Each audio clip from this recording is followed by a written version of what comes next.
لاہور پنجاب کے علاقے ساندا میں قائم جامعۃ المدینہ میں FGRF کے تحت ریسکیو سیشن کا انعقاد کیا گیا، جس میں جامعۃ المدینہ کے طلباء و اساتذہ کرام اور دیگر ذمہ دار اسلامی بھائیوں نے بھی شرکت کی۔ ریسکیو 1122 کے اہلکار نے شرکاء کو ہنگامی حالات جیسے بم دھماکوں، آگ لگنے اور دیگر ایمرجنسی صورتحال سے نمٹنے کے عملی اور فوری طریقے سکھائے۔ سیشن کے دوران طلباء کو بتایا گیا کہ آگ لگنے کی صورت میں ابتدائی رد عمل کس طرح ہونا چاہیے، آگ بجھانے والے آلات کا درست استعمال کیسے کیا جائے، دھوئیں سے بچاؤ کے طریقے کون سے ہیں۔ اس کے علاوہ زخمی افراد کو احتیاط سے منتقل کرنے کے طریقے، جسم کو مکمل سپورٹ فراہم کرنے کے اصول اور ابتدائی طبی امداد کے بنیادی نکات بھی بتائے، جبکہ ریسکیو 1122 کے اہلکار نے مدنی خبروں کو بتایا۔ بچوں کا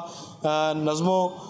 ضبط بہت اچھا تھا، اس کے علاوہ انتظامیہ نے بھرپور تعاون کیا، بچے میں شوق تھا حاصل کرنے کا کہ فرسٹ ایڈ، ابتدائی طبی امداد، فائر سیفٹی کے بارے میں ان کے بڑے اچھے انہوں نے سوالات کیے، جس سے اندازہ ہوتا ہے کہ ان کے اندر جو ہے بڑی دلچسپی ہے۔ اس کے علاوہ ریسکیو کا جو ہے FGRF کے ساتھ بڑا اچھا لائزون ہے، بڑا اچھا کام کر رہے ہیں۔